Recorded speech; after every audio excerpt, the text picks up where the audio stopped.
If Bioshock and Dead Space had a cheeky weekend away together and one thing led to another, 9 months later they'd be kept up all night by a little Vaporum crying in his cot.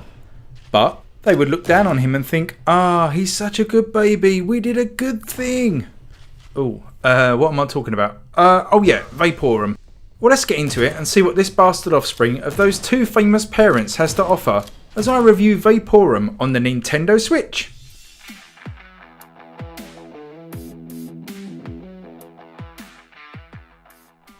Now, despite Bioshock and Dead Space being obvious clear influences to me personally, Vaporum is considered an evolution of the classic PC game The Legend of Grimrock. Having never played that, I'll take people's word for it and just give you my opinion, but if you have played Grimrock, you'll very likely be at home here. The story this RPG is hung on is minimal at best. A brief, animated intro shows your character stranded at sea with no idea what has happened to him.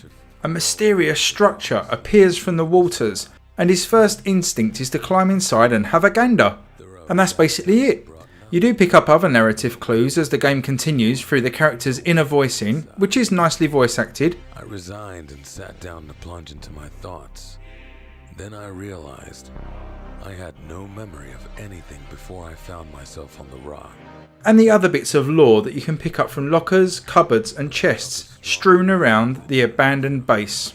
Moving around the bunker is done by moving on an invisible grid from a first person perspective, one square at a time, giving it an almost board game feel.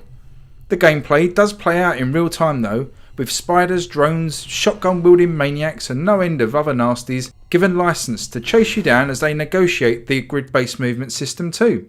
There's a handy feature that you can use that lets you stop time, and this means that enemies and traps only move when you do, a bit like Super Hot, giving you the chance to plan ahead a little rather than have everybody swamp you at once. Near the beginning you get to choose an exosuit for your character, and each has its own strengths and weaknesses.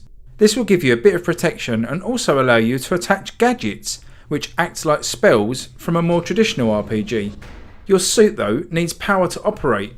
Thankfully, power sources and top-ups are fairly easy to come across, but it's a nice system that stops you from being too overpowered.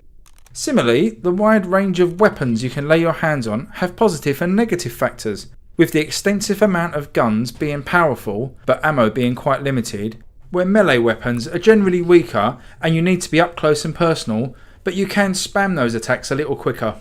Weapons tend to be stronger against certain enemy types, and thankfully swapping them around is fairly intuitive.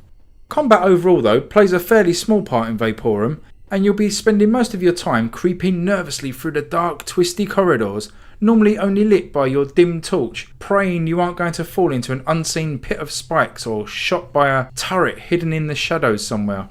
If this in any way sounds negative, it's not meant to be. The atmosphere is brilliant and really sucks you into the game.